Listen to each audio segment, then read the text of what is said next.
Bon, aujourd'hui je vais faire une suppression de vanne EGR. Alors je vais pas la supprimer physiquement, je vais juste comment dire, lui contourner le système. Alors on va la laisser pour faire croire justement que la vanne EGR est toujours là et qu'elle fonctionne toujours comme il faut. Mais ce que je vais faire en fait, c'est que je vais juste la boucher, la vanne EGR. Donc du coup, entre autres, les flux gaz non brûlés ne pourront plus repasser dans l'admission. Voilà. Elle sera toujours présente, mais elle sera obstruée. Alors, j'ai déjà fait dans une vidéo, je te remets un lien enfin un lien. Ça va apparaître dans l'écran. Où que j'ai déjà démonté la vanne EGR. Alors, pour ceux qui voudraient pas aller voir, la vanne EGR elle se trouve ici, précisément, derrière cette durite là. Hein, c'est ça. C'est cette petite capsule, cette petite secoupe. Moi, ce que je vais faire, c'est que je vais pas refaire comme la dernière fois. C'est que je vais, enfin, je dis ça, mais ça se peut que je vais, dans tous les cas, je vais le refaire. Parce que le problème sur ce genre de véhicule, c'est que si j'obstrue la vanne EGR, les gaz d'échappement ne pourront plus circuler là-dedans dans la chaudière. Dans la chaudière de chauffage de radiateur. Ce qui fait que il va falloir attendre que le moteur chauffe pour avoir une bonne température moteur. Enfin moteur, de l'habitacle. Normalement, au bout de quelques minutes, la température habitacle arrive normalement à ses 28 degrés ou 22 degrés. Là, ce qui va se passer, c'est que du coup, on va mettre plus de temps à avoir de la chaleur, chauffage, parce que justement, les gaz d'échappement ne viendront plus réchauffer la chaudière en fait. Je sais pas si vous me comprenez, mais voilà. Entre autres, ça c'est une chaudière, ça c'est une durite d'eau qui passe là-dedans, qui repart dans le radiateur habitacle. Voilà. Comme moi, je vais venir obstruer ici. Du coup là, il n'y aura plus rien du tout. Je pourrais très bien obstruer là-bas. Ah, ça serait même la façon la plus simple. J'obstrue là-bas, tout ça. Mais le problème, c'est que quand j'obstrue là-bas, ici, on a une dépression. Après, je pourrais très bien retirer cette durite-là, qui fera que cette dépression, elle activera plus la soupape pour envoyer les gaz. Donc si j'obstrue là-bas mais pas ici, les gaz ils vont circuler là et ce qui va se passer c'est que ici ça va s'encrasser, ça va s'encrasser, ça va s'encrasser et après ça va finir par s'encrasser là-dedans. Or, moi je veux pas que le moteur il s'encrasse, justement je voudrais qu'il se décrasse. Parce que je sais que ici ça aurait sûrement encrassé, là c'est encore bien encrassé, d'ailleurs ici je dois le démonter pour le décrasser mais pour le moment je n'ai pas le temps. Donc ce que je vais faire, c'est que je vais juste démonter les écrous qu'il y a là. Je vais venir boucher par en dessous, donc je vais voir ce que je vais faire. Soit je lui mets une plaque juste entre la vanne EGR et le collecteur d'échappement, ce qui pourrait suffire largement. Bah, d'ailleurs, c'est peut-être ce que je vais faire, mais il ne faut pas que j'en mette une trop épaisse, sinon elle risque de fondre. Et ça aussi, ça pourrait poser problème. Donc il va falloir que je lui mette de la pâte à joint. Mais le problème c'est que j'ai pas de la pâte à joint qui résiste à une telle température. Donc, entre autres, il y aura un côté, il y aura une pâte à joint qui, je sais déjà, qui va merder. Mais bon, je mettrai la pâte à joint. Bah non, j'en mettrai même pas en fait, parce que ça sera la plaque avec la EGR. Du coup, je vais récupérer son joint qui est dessus, de la vanne EGR, et c'est elle que je vais venir mettre à la plaque. En espérant que ma petite plaque ne va pas fondre. Voilà.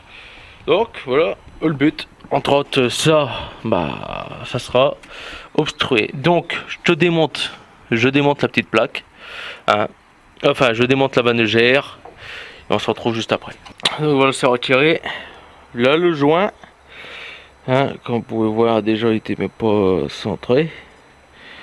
Donc je vais à partir de ce joint là, ben c'est simple, je vais créer la plaque qu'il faut pour juste le boucher. C'est aussi simple que ça.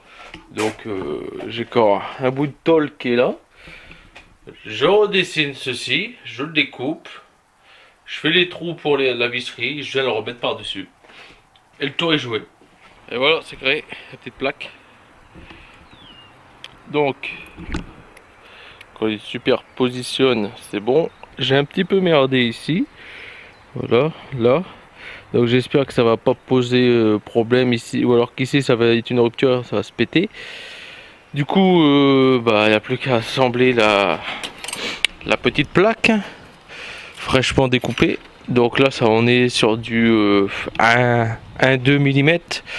Pas plus. Donc la manœuvre, elle est là. Hop. On la décale. Bien sûr, c'est pas évident. Bon voilà. La plaque, c'est bon, c'est mis. C'est obstrué, donc on le voit même pas. Tu vois, quand tu regardes comme ça, on le voit pas. On va attendre encore quelques temps pour dire vraiment que le contour brillant devienne un peu noir. Là, ce que je vais faire, c'est que je vais démarrer la voiture. Je vais démarrer, je vais aller faire un tour, puis je vous dis s'il y a un changement ou non, si je gagne de la puissance ou si j'en ai perdu. Logiquement, je devrais en gagner parce que du coup, ça évite que les gaz d'échappement, on part dans l'admission, donc là, j'aurai tout le temps de l'air, on va dire, quasiment frais. J'aurai pas des airs chauds. Alors déjà, tableau de bord, il n'y a rien qui indique qu'il y a un défaut. Voilà. Du coup, je vais aller rouler. Je vais reprendre juste après. Là, je suis pas dans la voiture pour installer la caméra. Donc, je vous reprends après. Je fais du petit tour. Je vous fais le rendu. Bon, je sais que la prise de vue est à chier, hein. Mais c'est la seule façon que j'ai là pour le moment dans le C5. J'ai rien qui est collé pour mettre à la caméra. Du coup là je viens de partir, on fait les petits essais puis je vous dis le verdict. Alors il y a déjà un premier point que je peux vous dire, c'est qu'elle a déjà une meilleure réactivité, hein, quand j'accélère. Je le sens que dès que j'appuie ça part. Alors que vous savez que le problème sur ma voiture c'est que quand je veux pour vraiment accélérer ou tartiner dedans, la voiture s'étouffe et au bout de 5 minutes, si elle le veut, le turbo se lance. Si elle le veut, hein. Donc là, je prends une départementale limitée à 80. Je vais voir si justement j'ai encore ce même problème ou non. Alors bien sûr, quand tu fais ce que je viens de faire, c'est-à-dire tu condamnes ta vanne EGR, hein, pour plus encrasser ton moteur, bien sûr, ton véhicule n'est plus légal, normalement, de rouler avec. Mais enfin, c'est la seule façon que j'ai si je veux que le moteur pollue moins, s'encrasse moins, consomme moins et ait une durée de vie beaucoup plus longtemps. D'ailleurs, en parlant de durée de vie, on a passé les 383 000 km. 350 383 km, voilà. Des fois, le souci que les moteurs ils ont qui s'encrassent, ce n'est pas dû uniquement à la vanne EGR, hein.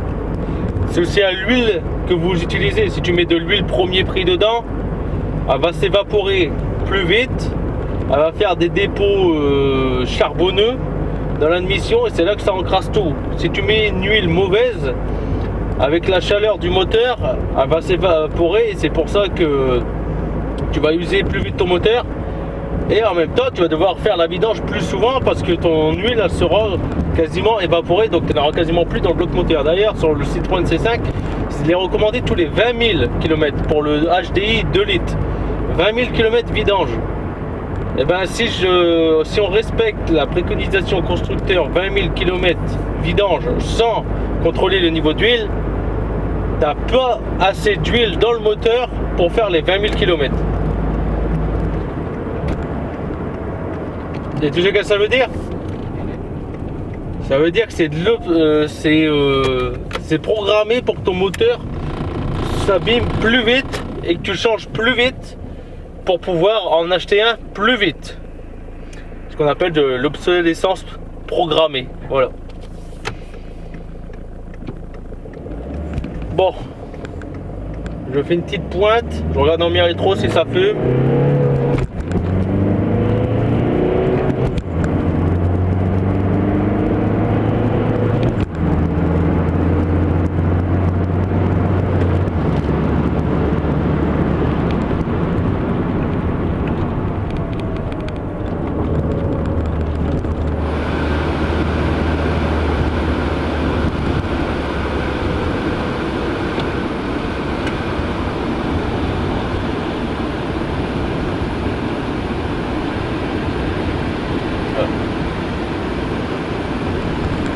Bon, sur la pointe ça va.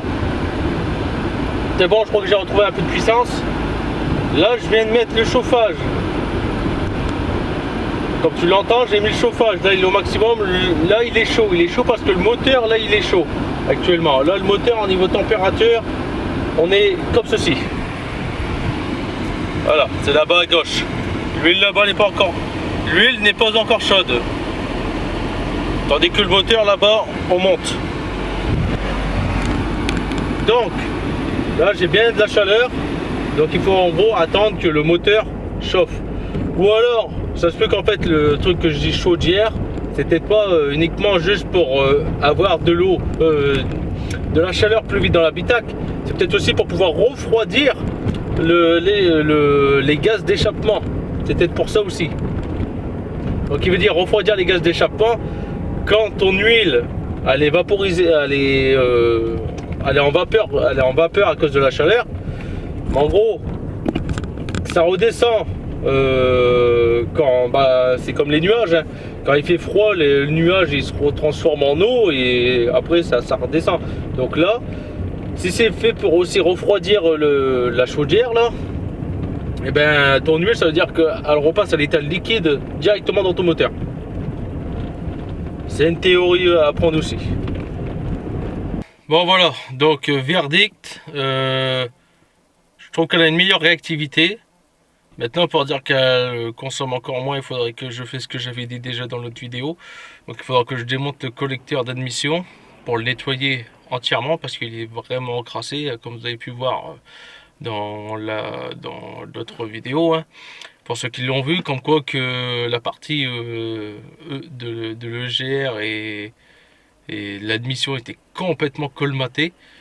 Du coup, ça serait un sujet d'une autre vidéo, je le ferai. Donc faites pas attention si j'ai dit dans une vidéo que vous avez déjà vu ou qui va arriver, comme quoi que la C5 que je la réparais plus et tout ça. Faites pas attention à ce que je dis, donc je vais pas refaire un montage sur cette vidéo là, j'ai tel quel.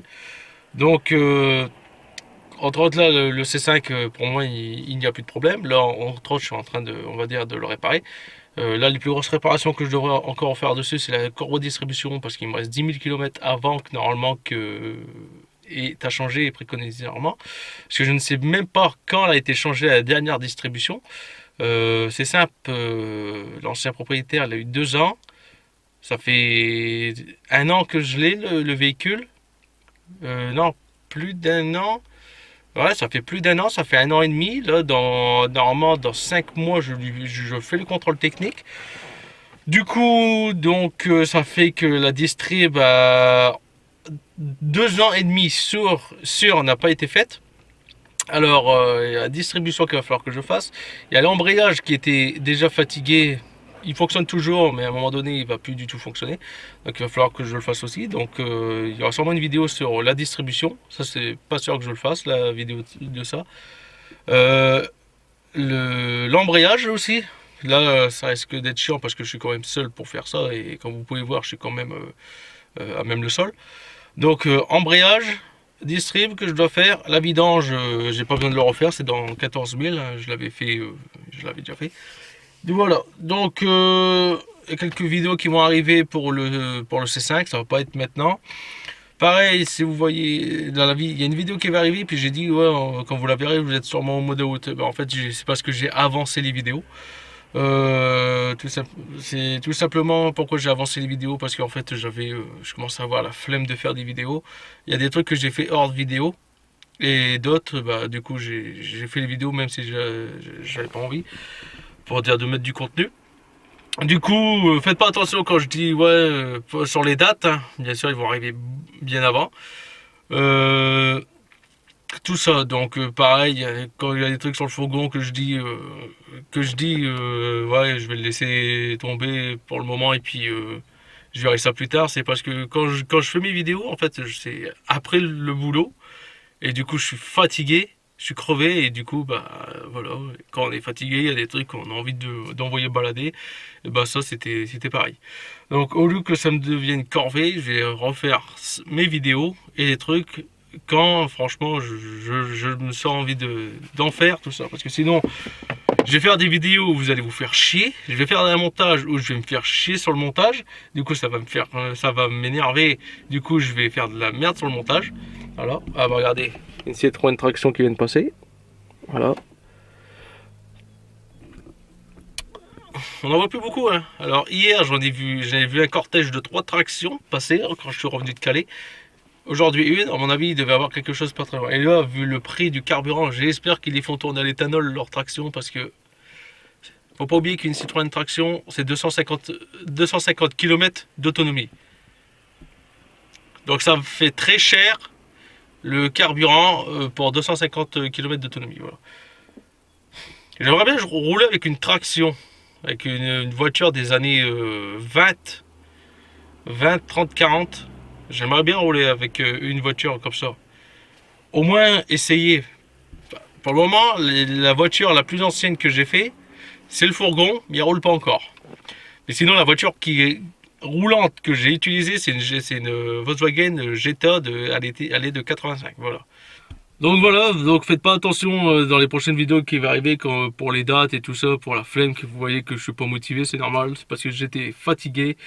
Et puis j'avais pas forcément envie de faire la vidéo, mais il fallait que je le fasse pour pas que ça traîne. Voilà, donc abonne-toi bien sûr mes camarades, et on se revoit dans la prochaine vidéo. Allez, ciao!